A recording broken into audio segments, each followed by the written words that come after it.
تمام صحابہ کرام کا نظریہ تھا، تمام صحابہ کرام کا عقیدہ تھا۔ کسی ایک صحابی 1.25 صحابہ کرام میں سے کم و بیش کسی ایک صحابی سے کوئی ضعیف روایت موجود ہو وہ لاؤ ہمارے سامنے پیش کرو۔ دیکھیں کچھ لوگ اللہ کے رسول صلی اللہ علیہ وسلم کو حاضر ناظر مانتے ہیں، جیسا کہ ان کے اپنے کتاب جال حق صفحہ نمبر 155 میں بھی لکھا ہے کہ جہاں بھی کوئی محفل ہوتی ہے میلاد کی یا نعت خانے کی تو وہاں اللہ کے رسول صلی اللہ علیہ وسلم بنفس نفیس اپنے جسم مبارک کے ساتھ وہاں پہ موجود ہوتے ہیں، حاضر ہوتے ہیں۔ دیکھیں حاضر ناظر ہونا، ہر جگہ موجود ہونا، یہ صرف اور صرف اللہ کی صفت ہے۔ اللہ ہر جگہ حاضر ناظر، ہر جگہ موجود ہے۔ اس کے علاوہ کوئی ذات، کوئی چاہے نبی ہے، ولی ہے، صوفی ہے یا متقی ہے، فقیہ ہے، کوئی بھی ہے تو وہ اللہ کے برابر کا ہر جگہ حاضر ناظر موجود ہونا ایسا بالکل نہیں ہو سکتا۔ اللہ فرماتے ہیں ما یکون من نجوا ثلاثۃ الا هو رابعهم کہ جہاں تم 3 ہوتے ہو چوتھا وہاں اللہ ہوتا ہے، جہاں 4 ہوتے ہو پانچواں اللہ ہوتا ہے۔ حضور علیہ الصلوۃ والسلام ہو یا کوئی بھی دوسری ہستی ہو، ان کی نفی ہے، یعنی اللہ کے سوا وہاں تیسرا یا چوتھا موجود نہیں ہوتا۔ جیسا کہ قرآن مجید کی ایک آیت ہے وَهُوَ مَعَكُمْ أَيْنَمَا كُنْتُمْ تم جہاں بھی ہو اللہ تمہارے ساتھ ہے۔ وَاللَّهُ بَصِيرٌ بِالْعِبَادِ اللہ اپنے بندوں کو دیکھ رہا ہے اور کوئی وہاں موجود نہیں ہوتا، اللہ ہی اپنے بندوں کو دیکھ رہا ہے۔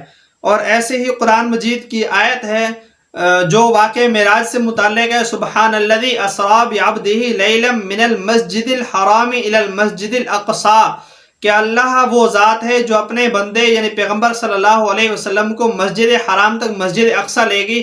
آپ دیکھیں جب اللہ کے نبی مسجد حرام میں تھے تو مسجد اقصی میں نہیں تھے، جب مسجد اقصی میں پہنچے تو وہاں آپ گھر میں موجود نہیں تھے، مسجد حرام میں نہیں تھے، اور پھر جب 7 آسمانوں سے اوپر عرش معلیٰ پر پہنچے تو اس وقت آپ نہ مسجد حرام میں تھے، نہ مسجد اقصی میں تھے، نہ گھر میں تھے، وہ کہاں تھے؟ اللہ کے پاس تھے۔ تو دیکھیں واضح قرآن مجید کی آیات ہیں، اللہ کی ذات ہر جگہ پہ موجود ہے، اللہ کے سوا کسی ذات کے اندر بھی یہ طاقت نہیں ہے جو اللہ کے اندر ہے کہ وہ ہر جگہ پہ موجود ہو۔ اللہ کے رسول صلی اللہ علیہ وسلم نے ارشاد فرمایا کہ جو میرے روضے پر آ کر مجھ پر درود پڑھتا ہے میں نبی خود اسے سنتا ہوں اور اسے جواب دیتا ہوں، اور جو دور سے پڑھتا ہے فرشتے مجھ تک پہنچاتے ہیں۔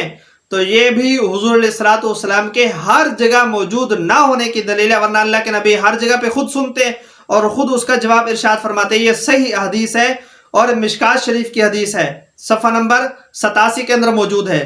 اور ایک روایت ابو داؤد اور مشکات شریف کی ہے کہ عائشہ رضی اللہ عنہا فرماتی ہیں کہ ایک رات میں نے اللہ کے رسول صلی اللہ علیہ وسلم کو اپنے ہاں نہ پایا تو میرا ہاتھ آپ کے پاؤں پر لگا، آپ کے پاؤں مبارک کھڑے تھے، یعنی آپ سجدے کی حالت میں تھے۔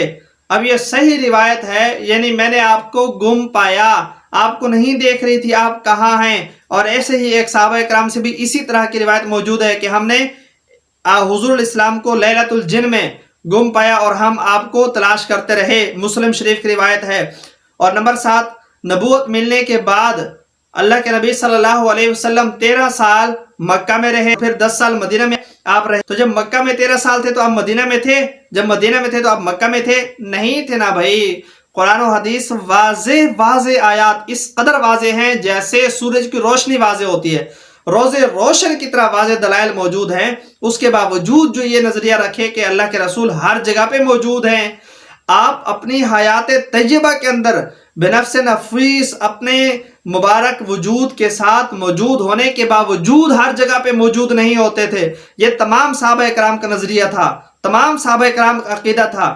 کسی ایک صحابی 1.25 صحابہ کرام میں سے کم و بیش کسی ایک صحابی سے کوئی ضعیف روایت موجود ہو وہ لاؤ ہمارے سامنے پیش کرو کہ اللہ کے نبی ہر جگہ پہ موجود تھے۔ کسی صحابی کا تو کوئی نظریہ ہوگا نا اس طرح کا۔ ہجرت کے سفر میں آپ درمیان میں غار میں تشریف لے گئے، ثانی اثنین اذ ہما فی الغار کہ 2 تھے جو دونوں غار میں تھے، تو آپ اس وقت نہ مکے میں تھے نہ مدینے میں تھے، غار میں تھے۔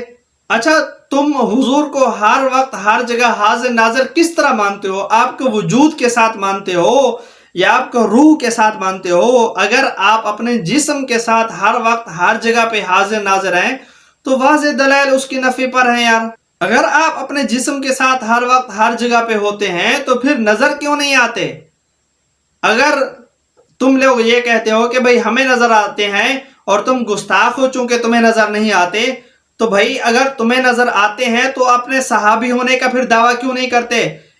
صحابی کی تعریف تو یہی ہے کہ جو ایمان کی حالت میں اللہ کے نبی صلی اللہ علیہ وسلم کو دیکھے، یا اللہ کے نبی علیہ السلام اس کو دیکھیں اس حال میں کہ وہ نابینا ہو اور اس کے اندر ایمان موجود ہو، تو وہ سب تو صحابی بن جاتے ہیں۔ جب آپ اللہ کے نبی کو دیکھتے ہیں تو آپ اپنے صحابی ہونے کا دعویٰ بھی کریں پھر۔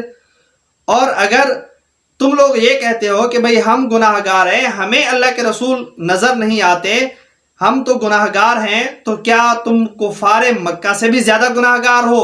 وہ کفار تھے، ان کو تو اپنے آنکھوں سے حضور نظر آتے تھے، تبھی تو آپ کو تکلیفیں پہنچاتے تھے نا، تو پھر نظر نہیں آتے؟ عجیب بات ہے۔ اگر تمہارا یہ عقیدہ ہے جو کہ تمہاری کتاب کے اندر موجود ہے کہ اللہ کے رسول اپنے روح کے ساتھ حاضر ہیں، یعنی اللہ کے نبی کی روح ہر جگہ موجود ہوتی ہے، تو سوال یہ ہے کہ اللہ کے نبی علیہ السلام کی روح مبارک آپ کی وفات سے پہلے جب آپ زندہ تھے اس وقت سے حاضر ناظر ہے، یا آپ کی وفات کے بعد ہر جگہ موجود ہے؟ کیا نظریہ ہے، کیا جواب ہے تمہارا؟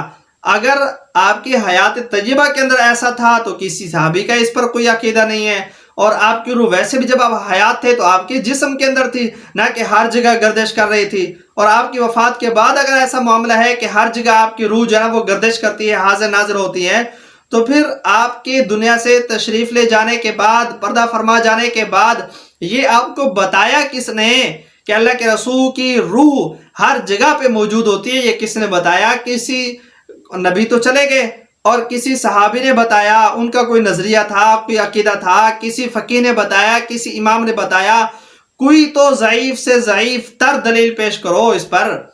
تو بھائی یہ عقیدے کا مسئلہ ہے، خدا کے لیے نہ لوگوں کو بدراہ کریں، نہ لوگوں کو گمراہ کریں، نہ بدعات رسومات کے اندر تباہ کریں۔ یہ صرف رسم اور بدعت کا مسئلہ نہیں ہے، یہ عقیدے کا مسئلہ ہے۔ اگر حضور کو ہر وقت ہر جگہ حاضر ناظر مانتا ہے، حضور کو مختار کل مانتا ہے، نور مانتے ہیں، بشر ہونے کی نفی کرتے ہیں، تو یہ ایسے اختلاف ہیں جو عقائد کے اختلاف ہیں، یہ بالکل بھی قابل برداشت نہیں ہے۔ اس لیے اپنے عقائد کی درستگی کر لینا بہت ضروری ہے۔ فتاوی عالمگیری میں لکھا ہے، جلد 2 صفحہ نمبر 413، کہ ایک مرد نے بغیر گواہوں کے عورت سے نکاح کیا، اور گواہ میں اللہ کے نبی علیہ السلام کو گواہی کے طور پر پیش کیا، اور کہا کہ میں اللہ اور رسول صلی اللہ علیہ وسلم کو گواہ بنا کر نکاح کرتا ہوں، تو فتاوی عالمگیری لکھا ہے کہ وہ یکفرو، کہ آپ کو حاضر ناظر سمجھنے کی وجہ سے اس نے ایسا کیا، تو یہ اس نے تکفیر کی ہے۔ اس لیے بھائی ایسے باطل عقائد سے بچیں اور اپنے نظریات کی تصحیح کریں۔